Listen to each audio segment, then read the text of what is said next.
All right. I always do this when I got a new setup. All right, we'll start over. I'll have to edit this later. All right, got sound. Should we have sound? Tell me in the chat if we got some sound there. Thank you, moderator, for telling me that. And actually, that's a good thing to start on. I want to thank all you viewers, all you subscribers, and we'll see here if we get sound going. Should have sound by now.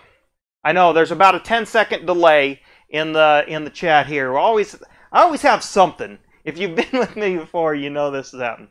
Okay, yay, sound. I forgot. Okay, I should show you guys behind the scenes. You guys, you long-time watchers and stuff. Maybe I'll make a whole video about this. But anyway, on with the show. But I want to thank you guys, all subscribers, all viewers and everything, because for this different setup, and hopefully, now that I got the sound turned on, you hear a lot better sound, I'm hoping. Because of you guys, and your support through just viewing, just your view, because I get that little ad revenue. It's not a lot, but it helped me buy a lavalier mic here, so hopefully you're getting a lot better sound, and hopefully, like when I do things like this, you don't even hear it except for when it's really loud. So and I'm tweaking my settings. So I want to thank all you viewers, and even if you didn't catch this, you're watching the archive. Thank you very much for viewing, and use the super chat if you'd like to donate a little bit. But anyway, I got a lav mic. I'm going to talk about it right here. I'll get closer to the camera. You can kind of see it here. Little wireless pack running over to the PC. I'm going to be using this hooked up to my other camera here. Yeah, and we got some people going along in the chat, so thank you very much. Thank you, Lost Creek.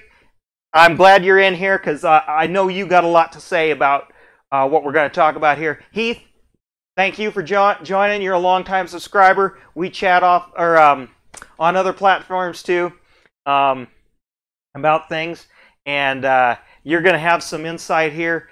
Custom Junkie, forgive me, I don't know if I recognize you. I haven't streamed in a while, so, you know, if I don't recognize you, you know, don't worry. But I'm going to give you a shout out in there. Hit the super chat. It highlights your comment. I'll see it a little easier if we get things going here. Okay, that's enough of that. Enough of that. You know, buy a T-shirt. Should have a little link up top there you want, or a sticker or something like that. Helps. Actually, you can buy a T-shirt like what I'm wearing here. It's a new design. Kind of came up with. Anyway, let's see. Katie, take that wrench you got from Harbor Freight, smack the computer a few times with it. It'll fix the sound problem. No, the sound problem's user error here with the my encoding software. So, yeah, you're almost famous. I don't know. Actually, before I get into it, you know, I did this on purpose, obviously. But there's a reason that these two bikes that are in frame here are in the garage at this point in time, you know, being summertime. Normally they're in winter hibernation, you know. I guess I'll announce it here just in case somebody's in the area. But my two bikes have been chosen to be displayed at the International Motorcycle Show. That is actually coming to the Denver area Convention Center. I believe it's the 17th through the 20th, I think. Anyway, that weekend, you know, 17, 18, 19. Well, 17th through the 19th. I guess it's 3 days long. Anyway, you know, and of course they have to be free of empty of gas and oils and fluids for display there. You know, fire code stuff. That's pretty standard stuff with when you're displaying things. But, you know, they got a little bit of dust on them. You know, I keep them covered up and stuff. And, well, you know, like the dirt bike one, need to shine up the tires a little bit. They don't need much for display purposes, just a little cleaning up. But, yeah, so I'm pretty excited about that. I'm going to definitely make a video about it, or try to make a video, carry my camera around, do a kind of a walking vlog or something. I don't know. I haven't decided, you know. But yeah, International Motorcycle Show. It hasn't been. I've been to this one. Gosh, it's probably been about 10 years ago. And you know, it's kind of an industry. Call it like SEMA for motorcycles a little bit. Is the best way I can describe it. So yeah. Anyway, that's why these bikes are out. And because I'm just like I said, they're pretty clean, but just a little bit of surface dust. Get the Q-tip out and all that. Otherwise, load them up. I'm gonna haul them down there when it's time. I haven't got the info all about what I got to do to get them in there, but I'm sure I'll get that soon. But anyway, that's something I'm looking forward to, and I'll have a video, be taking pictures, and hopefully share it on Instagram. Oh, that's another thing. I'm going to attempt to stream walking around, just show the other bikes, not just my stuff, because there's going to be some neat stuff there. But that'll be totally dependent on cell coverage or internet coverage in the building there, so that might not happen. So if it, you know, stay tuned. I don't know if it'll be scheduled, so I'll be there walking around probably on that Saturday, so whatever that is. So you guys in the chat and stuff, and if you're watching this archive before that date, you know, be watching my channel, or make sure you ring the bell, and then you'll get it right away, and you want to hop in. I hope I can do that, but there's no guarantee, because it's totally dependent on the internet connection that I can have there.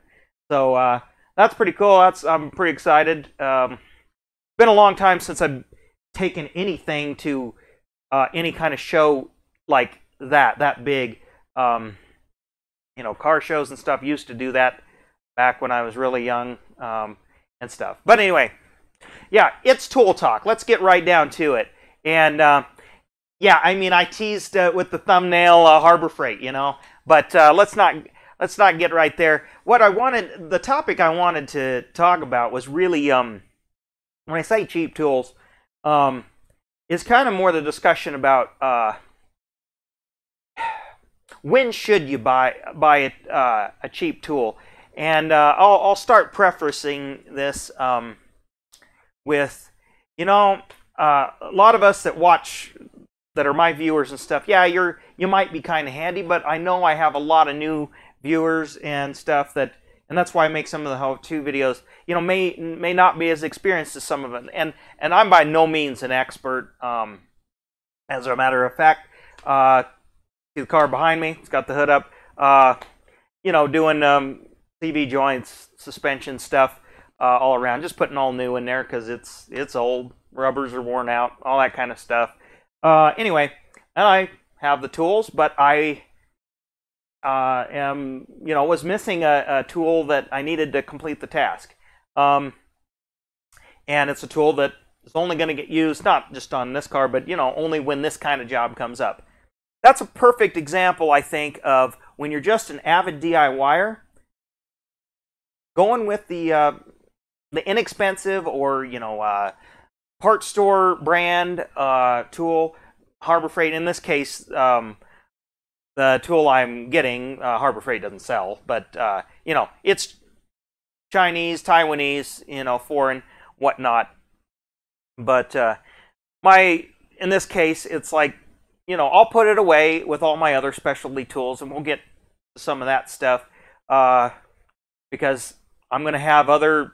I can't afford new cars to drive new cars, and even if I had a new car, I'd drive it for a long time, and you know, it's going to need maintenance. And a lot of these kind of tools, you're only going to use it maybe a couple times in the car's life, but you know, if you're doing, I'm not talking about, guys, I should have started this. I'm not talking about I'm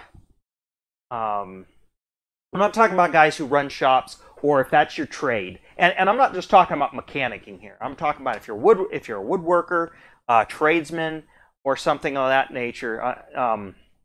Yeah.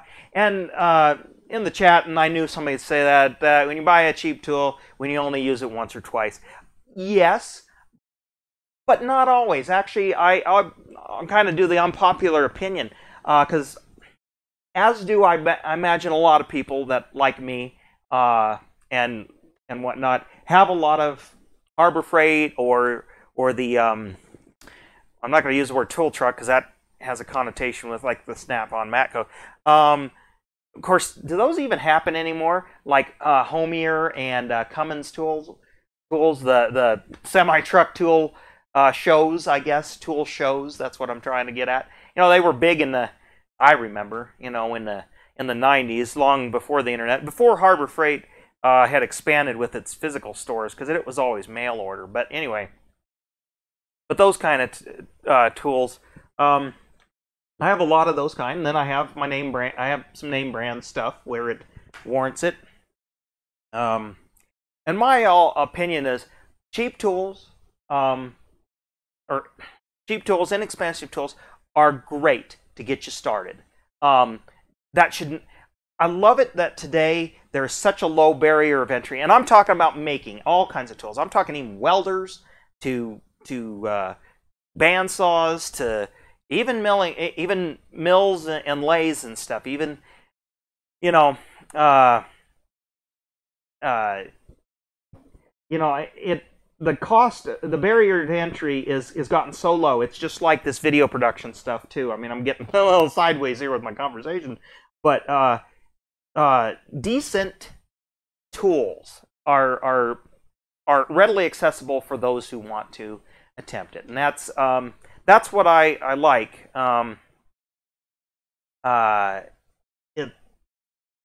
That's where my opinion is you know, I guess for people like me, it's like buy the best tool you can afford within reason. So, but I don't want that to sound like, well, you can't get started doing your own woodworking or something because you have to run out and buy well, this brand may or may not have a good reputation in the production woodworking industry, but a Jet or something like that. You know, a Harbor Freight, or the consumer brands. Let's talk about DeWalt, Makita, those kind of things. If you want to just get started, they're fine. Those kind of things are fine. And then when you find you're using it a lot, or you're using it so much that then it does break down or it's starting to wear out, then that's when you buy a better version of it. And I do that all the time. I recently did it with screwdrivers. And actually I did a live stream where I was sorting through my screwdrivers. And I'm going to go off on a tangent here.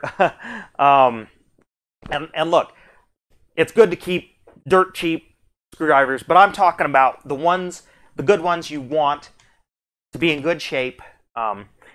And I'm talking all kinds of screwdrivers, not just Phillips and flathead, but those are the ones that get used most by most people. But I was tired of digging through a drawer of screwdrivers looking for about the three that, for whatever reason, my mind loved to use because either they worked the best, they felt the best in your hand, whatever. And then the rest, either I never touched, like they were still new, or they were the ones, that's the crappy one, like people are saying in the chat, for beating on things or using them as pry bars or scrapers or like a Phillips head, you know, a makeshift impact driver or something. You know, they were just so torn up that I was never going to pull that one out of the drawer to take even a light switch screw out, you know, to replace the wall plate, you know, kind of thing. Yeah, and Custom Junkie just hops in here. Thank you for popping in. Some Harbor Freight tools have a lifetime guarantee. Yeah, I was going to get that later, but you brought that up. Yes, and you can buy their warranty. I don't think, honestly, I don't think buying warranties on much of anything is worth it. I don't care, electronics, whatever. But that's personal opinion. But yeah, and I was going to save this for later in the conversation, but because you brought that up, actually, because it's close, let me grab it.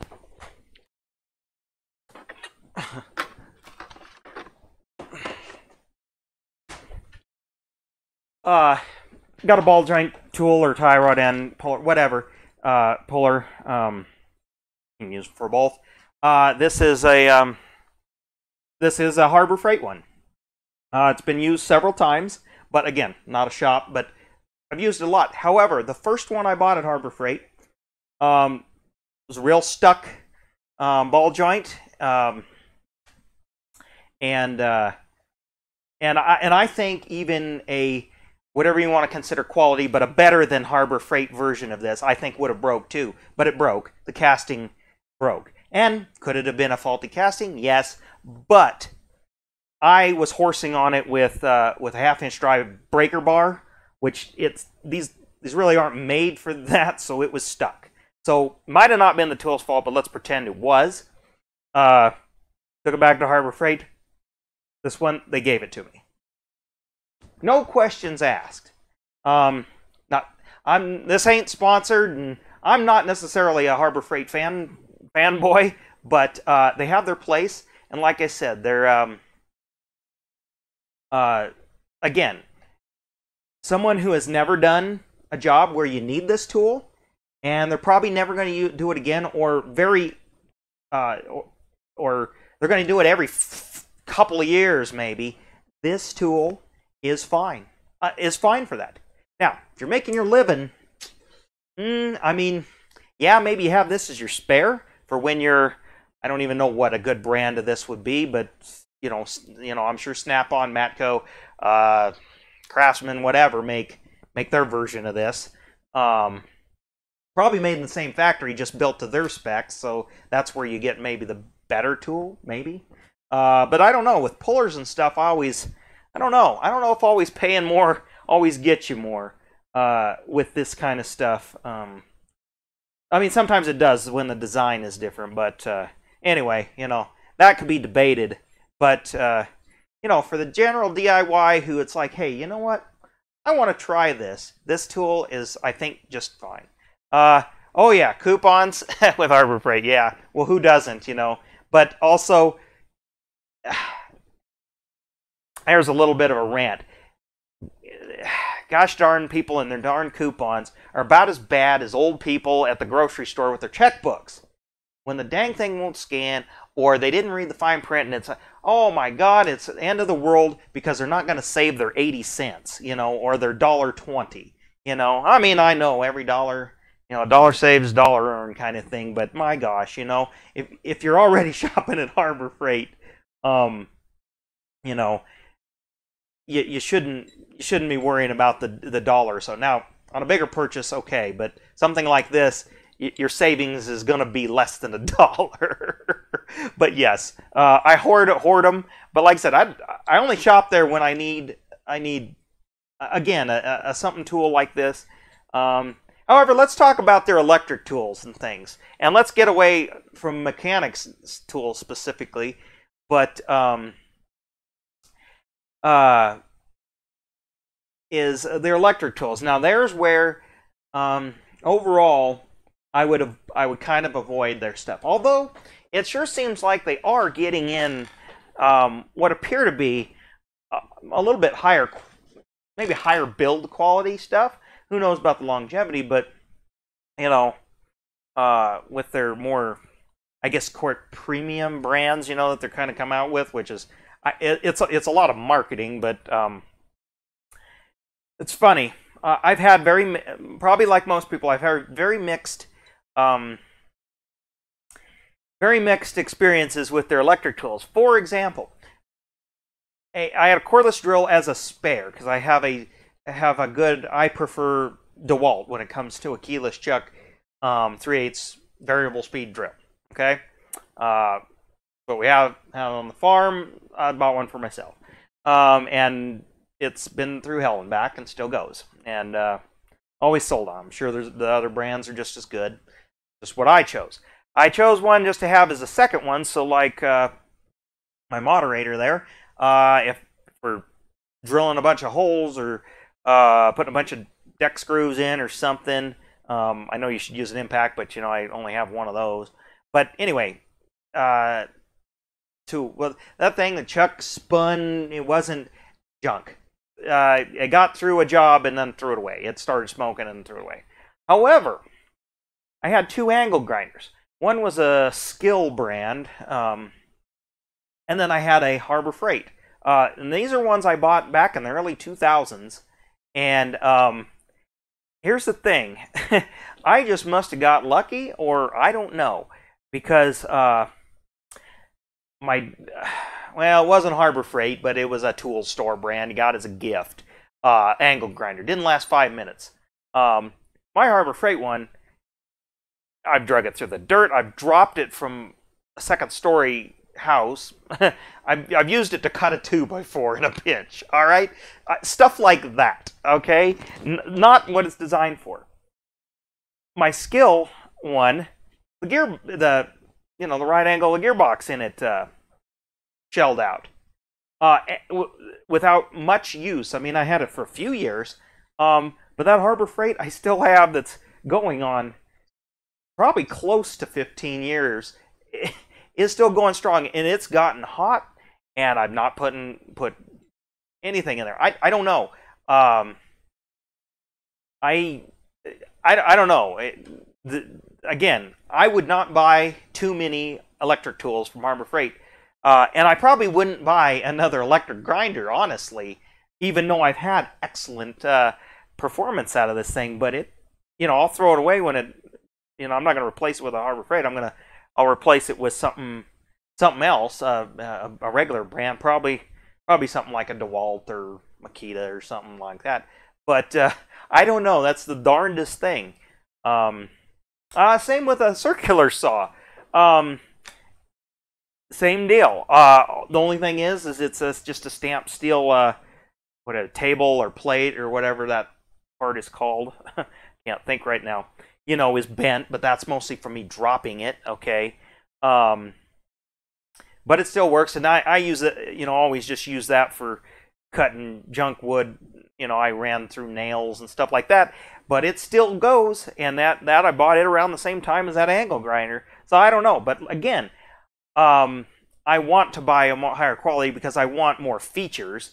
So actually, you guys in the chat, if you got a recommendation on a good circular saw, particular model. Don't just shell out a brand. Well, what brand or model would you prefer? I'm looking for a cast iron. What is it? The shoe or whatever. Not cast iron, cast aluminum, but cast, not stamped steel. Because I do need a good one for precision cutting. Because that's one thing the Harbor Freight one. Because I've dropped it and beat it up so much, there's no precision in it anymore. But yeah, my moderator knows this. It says we can't kill off that circular saw, so we can't get a new one. Yeah, and I already told that. Yeah, my dad has kind of bad luck with that kind of stuff. However, he has, and I have, good luck with some of their air tools and stuff, and they get drugged through the dirt and all that too. But I've up again. That's where started with cheap $10 deal, and then when I could, upgraded to a better version for other reasons, mostly because I have an in or an X, well, not in, but a good access to Dynabrade, made in America, all that good stuff. I mean, literally made in America, everything except for some of the small parts, I guess, tiny parts, but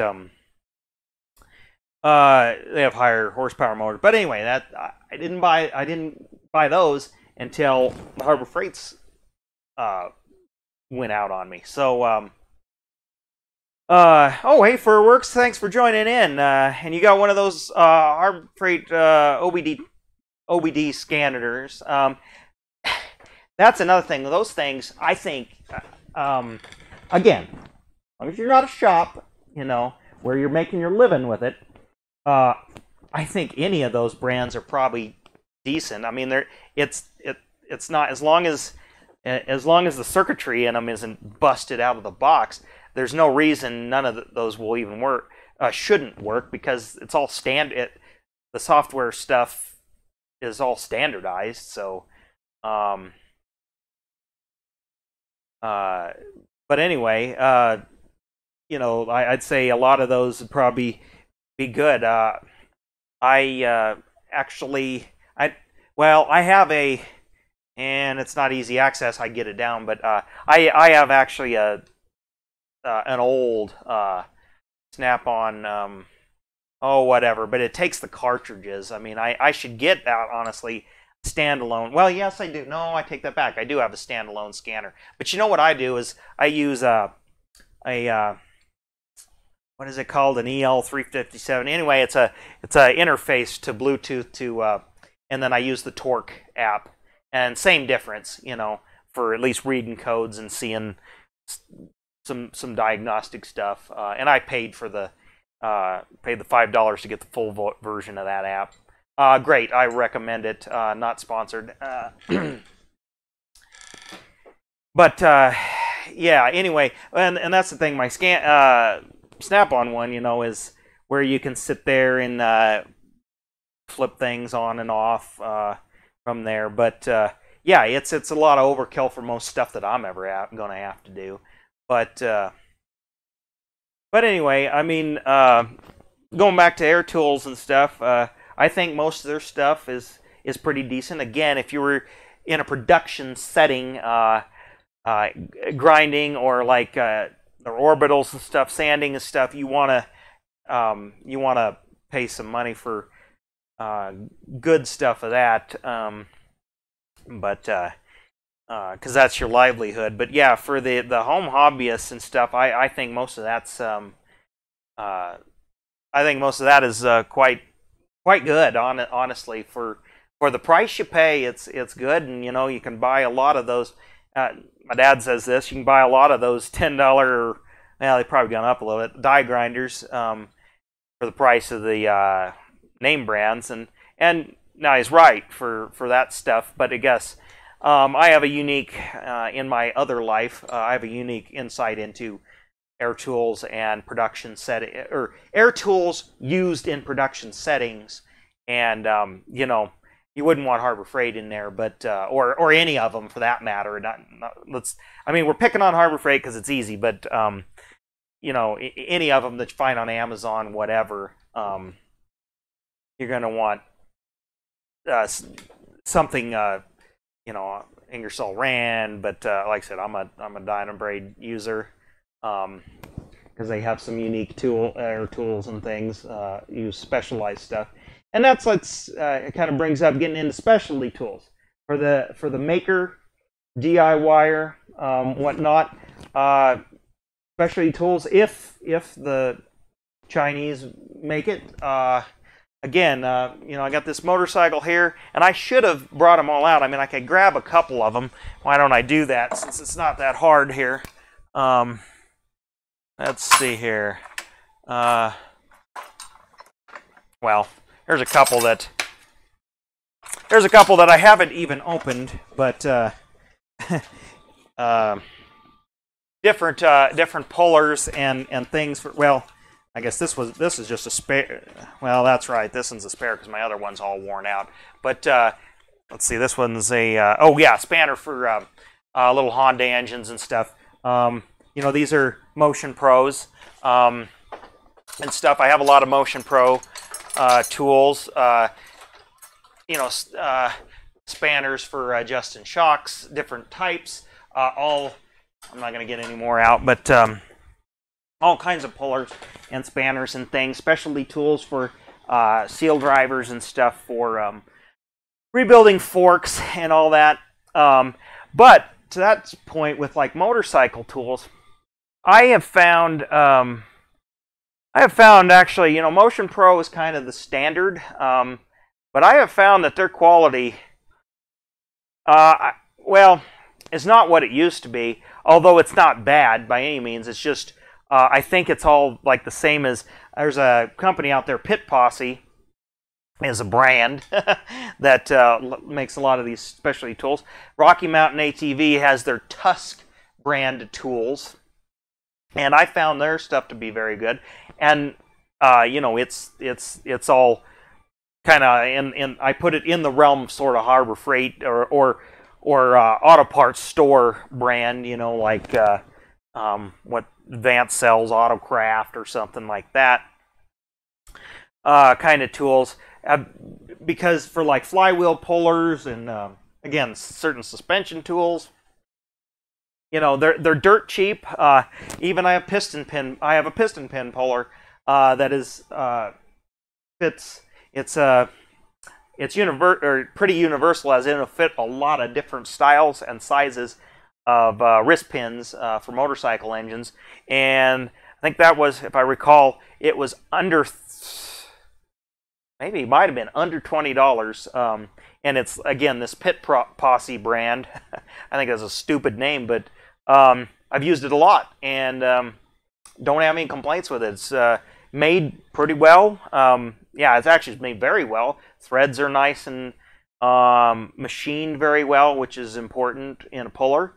And yeah, Ben Lundgren in the chat here says, "Love Rocky Mountain. Easy to spend a lot of money on that website." It's like getting a candy store. Well, yeah, especially, well, I haven't actually bought anything from them in a couple of years. Haven't needed to with any of their stuff lately. But I remember they used to have like a reward system, and every $1,000 you spent with them, you got, oh gosh, I don't know, you got something, you got points, or you got money off, or cash back, or store credit, or something like that.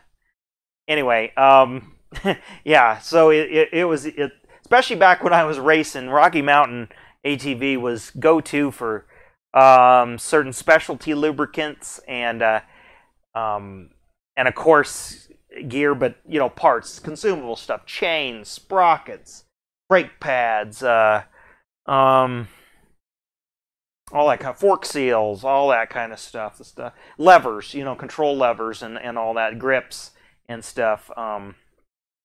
It was just easy because the motorcycle shops, you'd walk in there and they'd have 3 different choices of like motorcycle grips or something, you know. And that's fine if you just need something to get you going, but when you're like trying to look for like, I want these, you know, motorcycle shop, well, I can order that in. Well, and this was in the, you know, early to mid 2000s too. You know, I mean, the internet's matured, but yeah, I see we're talking about the cat, and she decided she's gonna go. Let's see if I can get her to here, Anna. Let's see if I can get her set by me. Come on. Yeah, this is she thinks I'm going to feed her. There you go. Sit down right there. Maybe. There you go. She's not a lap cat, but she'll like to sit on anything next to you. So, but yeah, we actually have 2 cats. This is actually the moderator's cat, my wife's cat. But my cat doesn't like to be out here when I'm out here. But this one likes to be around me when I work. As a matter of fact, she'll sleep in that engine bay if I'm working on it. And actually, she'll wiggle her way into the fender here. You know, there's openings and stuff, and I gotta always check because she falls asleep in there, and you know, she might go for a ride with us. But not a lap cat. You don't like to sit on laps, do you? But she likes to be wherever people are. But anyway. Yeah, so anyway, that's the shop cat here, but anyway, back to tools and stuff. You know, things like sanders, woodworking tools. I think buying the inexpensive ones are great to get you going. I will say when you're getting into fine woodworking and stuff, there's where, especially with the hand tools, I think you want to start buying more name brand stuff because it'll just last you longer. Things like saws, like those Japanese back saws. They cut on the backstroke. Those you definitely want to buy a better brand than just the wood shop brand. I'm not going to carry it over here. Well, I guess I could. Actually, I meant to do that. Let me get this tool.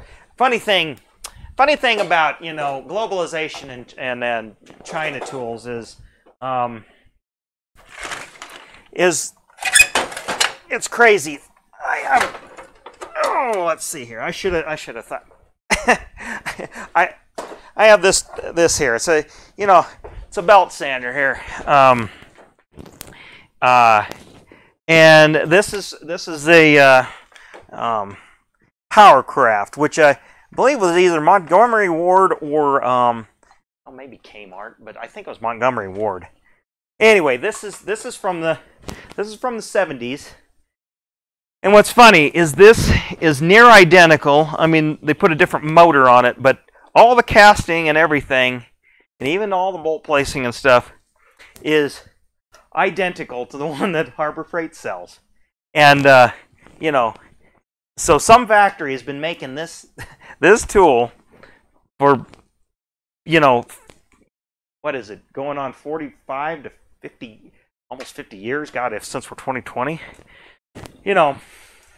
And you know, this would have been this was an inexpensive version of this tool back then, but you know, it's a good tool, and it's a good tool to have in your shop for little clearancing jobs and such. Put the right type of belt on there. I don't have a disc on there right now, but Furwork says, I can vouch for that. The scroll side is gutless near bogs down in balsa wood. Well, yeah, see, that's the thing. Although, I don't know if does anybody have their radial arm saw? Because I need one sometimes, but it's not some. Again, I'm thinking about buying the Harbor Freight purely because that type of tool, I don't do a lot of woodworking, but I do some woodworking, and so it's not a tool I'd use that often. I'm thinking about going to Harbor Freight purely for that reason. However, I don't know. You know, does the bearings get loose quickly, and then you don't get as accurate of a cut? I mean, I'm not doing precision stuff here, but you know, I don't want it to be all wobbly and like the guard thing fall off. You know,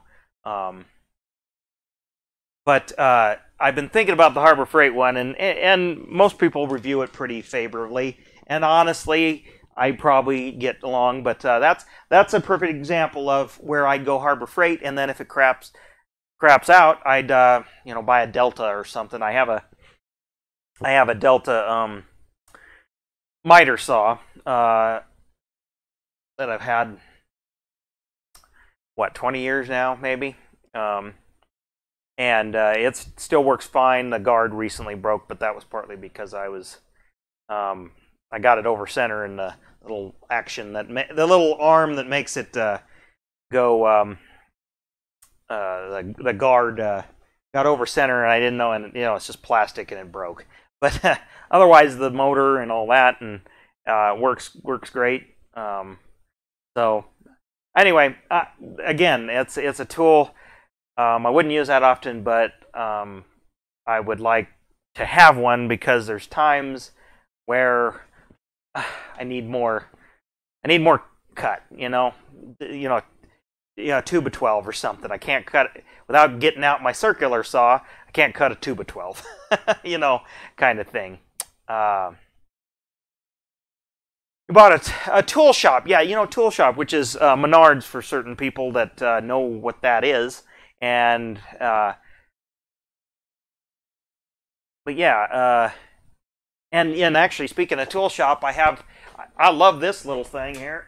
Ugh. This is a tool shop brand, well, Job Smart, but same difference. A tiny little chop saw. When you just got small stuff, I mean, I have a big let's see, that's a 14-inch. I had to look at it. DeWalt for abrasive cutting, but a lot of times I'm doing little small stuff, and this is just great. And it's been handy. I like it. It's nice, lightweight and everything, rather than getting that. You know, I have a old Craftsman bandsaw from, you know, the 70s or something. Nice for little detail work. I got a couple of different types of blades for doing metal and stuff.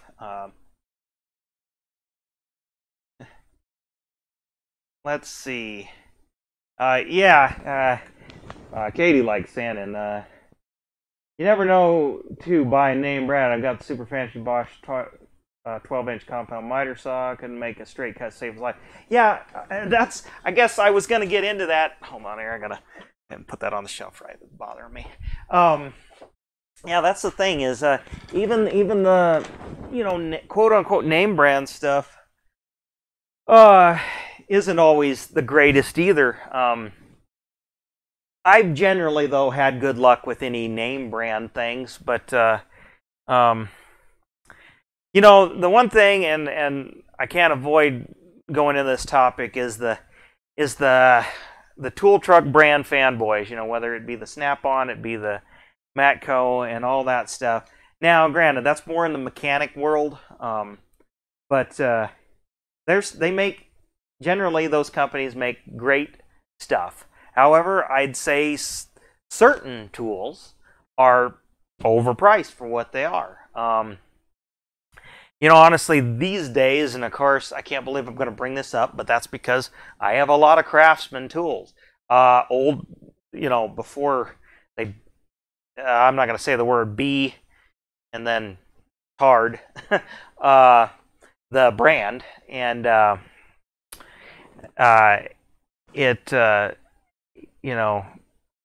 it was a good brand, and anyway, a good inexpensive brand, but that's the thing. I think some of their stuff, even back in the good old days, was maybe a little overpriced for what you got.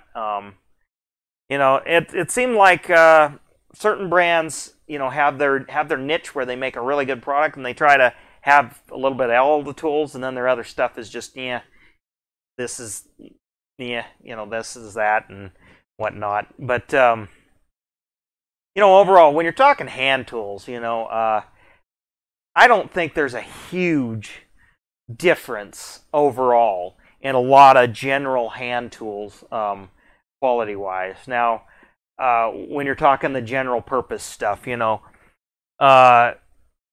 I'd say, now I can't make a blanket statement saying all open-end wrenches are created equal, because they are not.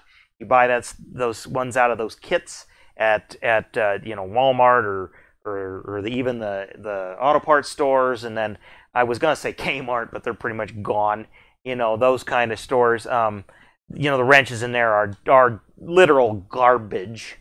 But I'd say the other, you don't need the tool truck brands to have a good time with those kind of tools. As long as you use them within their scope, most of the time they're not going to break. A lot of times when you break a tool, and I've done it myself, is using it a lot for its unintended job. Putting a 3/4 inch impact, sending that out to a 3/8 drive ratchet, laying on a concrete floor, to hold it. Of course, that's going to strip that insides out. It wasn't made for that, kind of thing.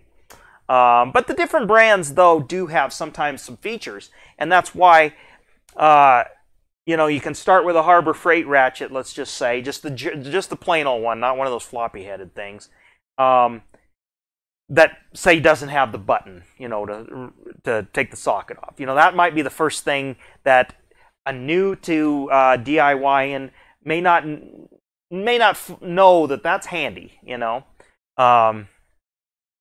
well, then they upgrade to something else, some name brand with the button. I'm just using that as an example. I mean, most of them these days have it, But general purpose hammers. Now, when you get into brass hammers and certain type of mallets and ball peen hammers and stuff, there's where you might want to go to a company that more specializes in hammer. Dead blows, I think, are a good a good quality dead blow, is gonna if you're gonna use it on a big project, is probably gonna outlast and just be more comfortable than a dirt cheap one. But then again, depends on how much you're gonna use it, kind of thing. Pry bars. There's one where it's hard to recommend. I do, of course, I have Harbor Freight, well, they're not Harbor Freight, they're Speedway series, which I think is homier off of them tool trucks. So that tells you kind of maybe how long I've had them. So I don't know, maybe that's a that's a testament that maybe they aren't crap. But I will say I've bent them, so maybe they're not that great. That might be where you'd want to go to, and I don't even know what company would be a good pry bar company to go to, but you'd maybe want a little bit better quality. But again, when you need to, if you didn't have one, walking into the auto parts store and buying the one off the shelf is going to probably get you through the job, you know. But if you're going to use a long time, you're probably going to want to go to more specialty. Furworks is you're right, combination wrenches, but you don't need them except for right. You know, I have some more precision tools. I buy the better brand. You know, I have some a micrometer and stuff like that. A different size micrometers, because that's something where I want more precision. So I want to have something that at least has a reputation of having good quality. That's, you know, measurement tools. That's a whole different topic. Kind of depends on how accurate you want to be. Probably for the most part, the cheap stuff's probably accurate enough for most people, and most people, including me. If you're measuring a cylinder bore, there you go. You might want to have a little bit better dial indicator than just some cheapo Amazon one or something. But again, if the tolerance for what you're trying to measure is pretty great overall, you know, to get you started, probably is, you know, a lot of times I have a couple of pairs of those plastic calipers just because they're lightweight. They, you know, just for, okay, I need to, oh, that's about 12 millimeter. That, you know, that's good enough kind of thing. If I really need to know exactly the size of that bar there, I'll get my good ones out. But, you know, thing is, when I get my good measuring tools out, there's always a chance I'm going to drop it and then I just wrecked a good tool. So sometimes I don't need the good one. I don't even bust it out. Yeah, don't skimp on the measuring tools. Lost Creek says Snap-on makes great pry bars. I feel that Mark can beat on them with a hammer. That's a good to know. Maybe I'll get a couple of them. But I don't know. I need, like I said, I could stand to use some better pry bars. I have literally just whatever I can find to pry, you know, on sometimes. But because sometimes I don't like having that handle on there. Because a lot of times I'm like tire irons or whatever, you know, you're gonna hammer on the end. Well, if it's an expensive one that has some nice comfort grit, well, I'm not gonna want to hammer on it. That's like my good screwdrivers. I don't hammer on those. It's what the cheap ones are for. But let's see. Does anybody have a compression tester? I think I do, actually. Well, I know I got the vacuum gauge and stuff. What do you want? Actually, Heath, what do you want to know? Let's see. I guess it's in this cabinet right here, just off camera here. I think I haven't had it out. Oh no, it's probably in the back. Well,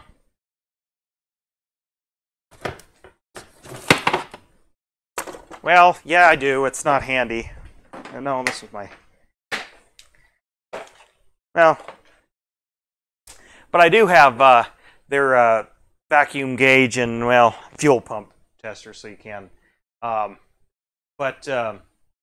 Yeah, this thing works real great. I actually built a vacuum chamber so I can sync. I've synced carburetors with this. So, yeah, I have one. I guess it's kind of buried in my special tool cabinet. This was just handy. But yeah, they work pretty good. You know, I would have no way to vouch for its accuracy. But another thing, like we got to talking about, is pullers. You know, I don't know. Again, a lot of my pullers are Harbor Freight, given the purview that I'm using. But you guys out there, if you were to buy what's a company that makes good pullers in general? I'm talking everything from three jaw to steering wheel to like flywheel pullers and things like that. I mean, I guess, what are the brands to look at in pullers? Because I really don't know. Again, I have tons of like motorcycle specific, when a lot of my stuff is Motion Pro, and then, like I said before, company like Pit Posse. Excuse me there. There you go. Oh yeah, OTC. Burworks just popped in there. I kind of forgot about that. That and Lyle. I think it's Lyle, or Lisle, I think. Or Lizzle or something like, I don't know. I think it's Lyle. But anyway, I think you guys know which one. I have a lot of their specialty tools for doing things. Although, the reason this car behind me got the wheel and everything is I needed a CV axle puller for my slide hammer, and I didn't have one, and well, didn't think I needed it, because I thought, well, you know, I can just hammer it from the back. All I need is a couple taps to get past that snap ring deal. So I have one of those coming, and it's just going to be a Chinese whatever, but I guarantee it's going to work. But yeah, OTC is a good brand for stuff like that. But the Harbor Freight one, I've had great results with it. I've used it a lot, so it's worth looking at too. And Lost Creed, never bought an expensive puller. Yeah, well, neither have I. But you know, I've broken a handful of them over the years. But like, but that's usually because something was just so stuck on that it you know, was rusted to the shaft or whatever. But or the threads pulled out of whatever, because it was stuck on there. Heath will know what I'm talking about there with like motorcycle flywheels. I'm sure he's ran into a couple doing that job. Okay, well, hey, I just wanted a consensus on that, because you know, I have a couple of sizes of 3 jaws, but they're just kind of some inexpensive ones, and they've always worked. But I was always wondering if maybe the expensive ones had at least a better profile or design or something. Well, right, Tom. Yeah, the only thing is on this I can't get to it. Again, going back to the pry bars, there isn't the access to do that. And I can't get behind it just to hammer, give it a few taps of a hammer with like a long bar or punch. I can't get to it, so I'm waiting on the tool to pull it out. Like I said, it doesn't. It'll be here tomorrow, so you know, no biggie. Like I said, I'm not a shop, not doing this as a living, so I can wait on a tool, but because I thought I could do it without that, and I know a lot of cars you can. This one you can't. This one I couldn't do that with. Otherwise, it'd be out. But the way this transaxle is a little designed on it, I can't get to it. I suppose if I could get this up on a lift, then maybe I could get in there a little bit, but just the way the design is, I can't. So, but anyway, that's the deal. It's gonna be a little $15 tool. I'll probably never use it in the next 5 years, but I will again, because I'll have something else. You know, I have other front wheel drive vehicles and stuff that have this kind of deal, so when they go out, I'll have the tool to pull it again, you know. Yeah, and again, break-in pullers, you know, break a cheap one versus an expensive. But the thing is, I guess what I'm getting at is, you know, with pullers, when you pay a little bit more money for, say, quote-unquote, an expensive or name brand one, are you getting a better puller? I don't know how to answer that question, really. You know, I know people's anecdotal, and all this is anecdotal, of course, but their anecdotal experiences will tell you, oh, yes, of course, you know, I've never broken it yet, but it's kind of like my Harbor Freight grinder story. That thing should have gave up the ghost 10 years ago, but it didn't for some reason. But I agree, Heath. Either the puller's going to get it out, because the engineers, as bad as sometimes they engineer the access to whatever it is, they didn't engineer it to be stuck in there. So surely any puller.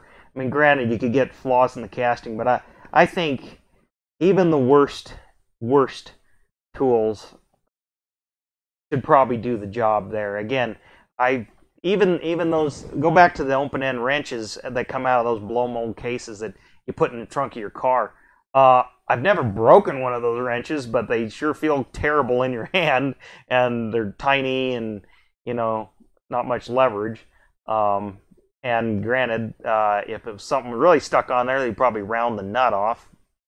But you know, they'll probably work to get you out of a jam. So you guys are probably right. You're probably right on pullers and stuff. And again, that's a tool. It's like you don't use all the time, but when you need it, you need it. You know. I want to get to talk. You know, I want to talk about. Been going almost an hour here, but we'll start wrapping this up. But I want to talk about drill bits too. That's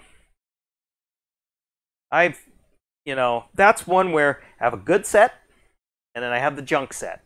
Junk set's for drilling everything that I don't care about. Doesn't have precision, you know, whatever. I don't care what speed. And then I have good cobalt ones, and I'm not even sure what brand they are. But anyway, what are some of your guys' preferences around drill bits? I actually need to buy another good cheap set, not because I'm just, you know, broken some, and some are just dull. But I'm leaning against getting just going to, you know, like I'm leery of the Harbor Freight's drill bits. I've used their abrasives and some other things, you know, in a pinch, and not been impressed with their stuff when it comes to that kind of thing. So I'm really leery of that. But also, you know, I'm leery of, like, say, Auto Part brand, or the ones you get ones you can get at Walmart, or even Amazon, for that matter. I'll buy it on Amazon. I don't have to buy it in the store, but it's just you'd search drill bit on Amazon, for example, and how do you know? I mean, every single one has thousands of reviews, and overall everything's 4, and, you know, got an average of 4 and above because of the aggregate there. So what are your guys' thoughts on that? Because I do need to have an inexpensive, everyday, general purpose drill bit set, an index. What do you guys recommend? Because actually I have, because I do so many things. I have, let's see, I guess it's case says Max Tech, whatever that is. But see, I have a case of just drill bits, because I can tend to go through them a lot. And these are my cheap, or my more everyday bit, but I don't have every size in here. I need more of a index yet. And of course, the 1/4 inch I am down to 1 in here because it's probably most frequently used bit. But yeah, what do you guys? And I'm talking, like I said, I'll use these in wood, even though they're not designed for it, because wood's easy to drill. I do have some paddle bits and Forstner bits and stuff like that, but I don't do a lot of that kind of work. But like I said, I'm in the comments or something, recommend me some drill bits, a drill index. I got those, but I need a full index of bits, and I do have the reduced shank ones, and of course those don't get used a lot for large holes, and then same with my hole saws. I have a couple of good ones in the common sizes, and then the rest are kind of just the cheapos. But again, a hole saw is not something I use all the time, so that's why I kind of cheap out there. Can I get Montana bits anywhere? Well, I can get them online, can't I? Or oh, okay, got them at Menards. Okay, so they're a Menards thing. Okay, yeah, I can get those. Well, now Furworks, I kind of know you, internet friend kind of thing. I trust your opinion on those there, so maybe I'll give those a shot. Unibits. Oh, yeah, I have a little range of those. And I do use those a lot, but they are limited in their use case. But yeah, I like that step drill bits. Yeah, everybody should have those. And honestly, I still have a couple of them that were of the Harbor Freight ones, and those work good. But when they wear out, then I buy a little bit better, better version. Again, that's kind of the mantra here. Is like, I think going the Harbor Freight route or the cheap tool route is just fine. And then when you find yourself using it all the time and you break that tool, then you buy the better version of it. Find a better version of it. Pliers, specifically side cutters and nippers and things. I have some Irwins that I like, and I want to get a pair. I bought them as Christmas gifts for people, but I haven't treated myself. But a knife, I think it's Knipex or Knipex, I don't know. Those are pretty awesome. You can like cut number 9 wire one-handed, like jink kind of thing. Because those are a thing. Precision ones, tiny for hobby work, like model building and stuff. I have a good pair of those, and the next purchase that made me think of it is tweezers. And I've heard a company called Mr. Tweezer is the best, makes the best tweezers for like precision work. I am going to purchase some of that sometime because I have just a cheap set and they work. But that's, again, I found out I've used them enough over the years that I want something better. It showed me that I use that kind of tool better, that I want to get something better. And I've researched those, and Mr. Tweezer, I think, is the website. Is kind of in the maker community. Those get a pretty high rating, The cheap kits at Home Depot when they're on sale, revolving bulb, whatever. Yeah. Let's see. Okay. So the web, you can't buy them on web, but you say that you can get them at Menards there for works. That's I can do that. But anyway, cheap step bits are terrible. Well, I found them to be okay. Again, when they wear out, though, I've bought better. I can't remember which ones mine are because I don't have the packaging, but they might have been Irwins. But no, I mean, those things aren't made for heavy duty drilling, and but yeah, I use them for opening up holes and things like that. But again, they have somewhat of a limited use case. Like I've even used them in my drill press too. They work pretty good there. I've almost used them like, as I have used my drill press as a makeshift mill for very, very light duty work, because you shouldn't do that with a drill press. They're not made for that. But I've used those as like to mill a more precision hole, kind of. I mean, precision given the purview of the project here. But yeah, yeah. So that's kind of it. Again, if you're just starting out, I think cheap tools are the way to go. Don't get caught up in the stigma of the brand.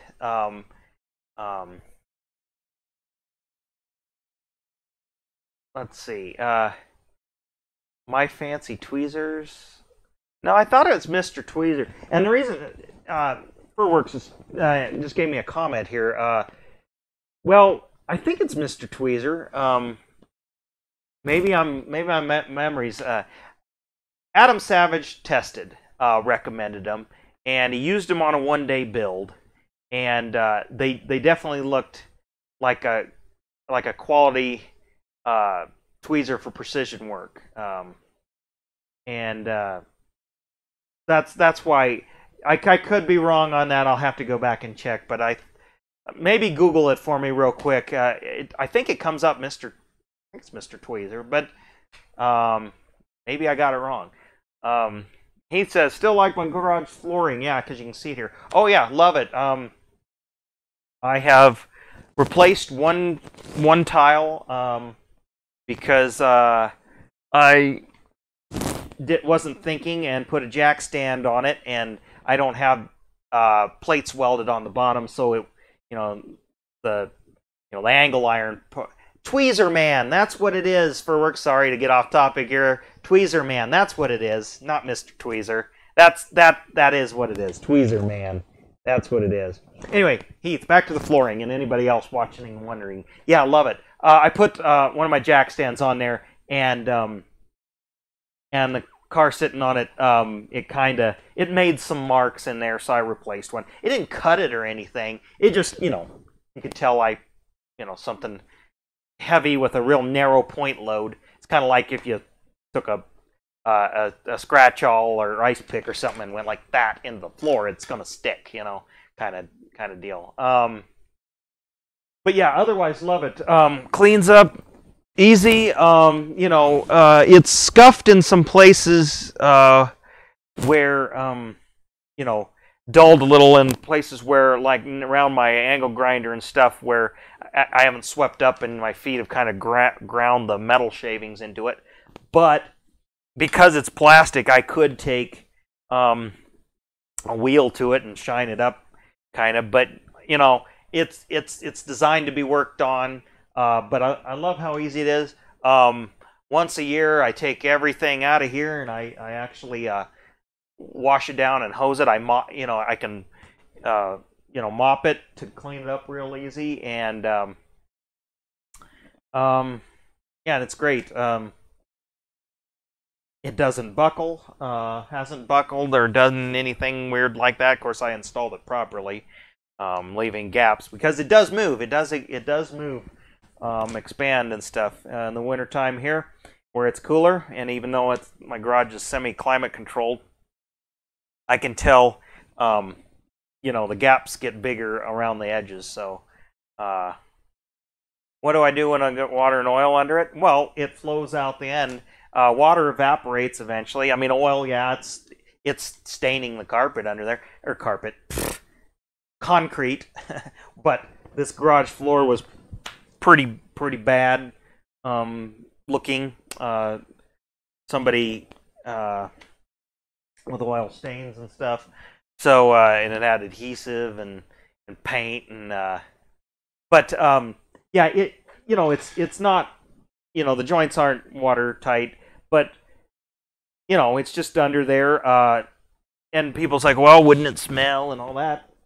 No, it doesn't. I mean, you'd think it would. I mean, but it doesn't. But I get the garden hose out here and I spray it out. But you know, I mop it and I use, you know, Mr. Clean or Mop and Glow kind of thing, and looks, you know, near new. But and the best part about it being a plastic product is I've splattered all kinds of paint, enamel paints and catalyzed paints accidentally, you know, or overspray, and I've even you know, I've scrubbed her down with MEK, and that, you know, it came right off. Most of the time, it just comes right off even without using any sort of chemical, just regular old floor cleaner, you know, or Simple Green, for example. But I have scrubbed it with MEK just because that'll get up any kind of other grime that may be on it.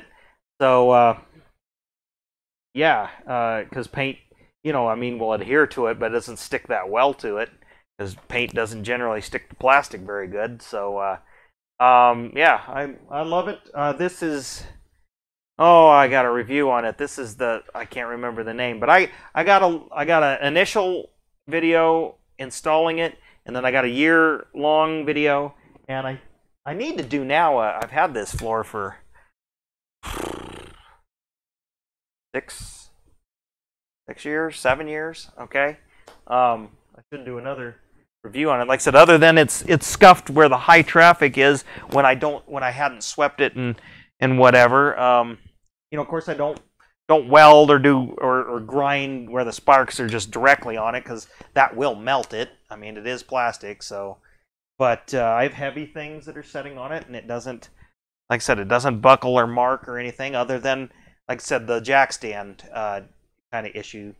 But that's kind of one thing that's any of these floors you can have a problem with. So I have little, you know, I have scraps of plywood that I just put under there, the size of the jack stand for that, or a piece of metal, or just whatever I have laying around. So yeah, I'd highly recommend it.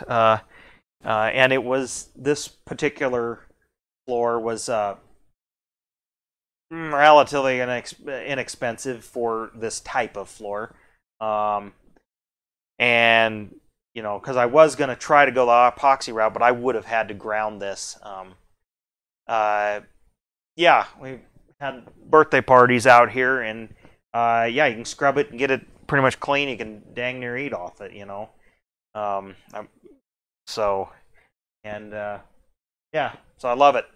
But all right, well, we're I don't usually like to run these streams much past an hour, just because kind of get to rambling after that. I mean, most people who live stream, they go on and on for hours, but that's not me. We had a good discussion here about tools. Like I said, nothing too controversial, I guess, but it's just my opinions on it. I'm glad there's such a great community out there that is centered around making mechanics and everything, and on YouTube and this, that, and the other. And I'll give a little plug for not Furworks' direct channel, but his wife's Experiments in Crafting.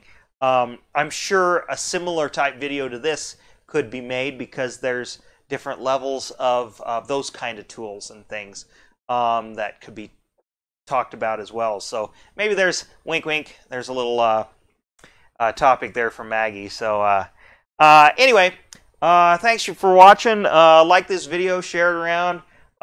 Be looking out later this month. I mean, I hope to do some more live streams even before that, but look out later this month. Hopefully I can live stream at the show where you'll see these bikes. Otherwise, I will have a video talking about it, showing it, and all that. But most of you guys watching probably have seen the videos and pictures on my website about these bikes, so if you're interested in that, go there. If you haven't looked at it in a while, I have updated it. So check it out if you want. Thank you for watching. Subscribe, ring that bell, all that good stuff. support me with your view. And hope this was great. Hope you had a hope you had a great time. Hope you had a great New Year's. And you know what? I will see you next time.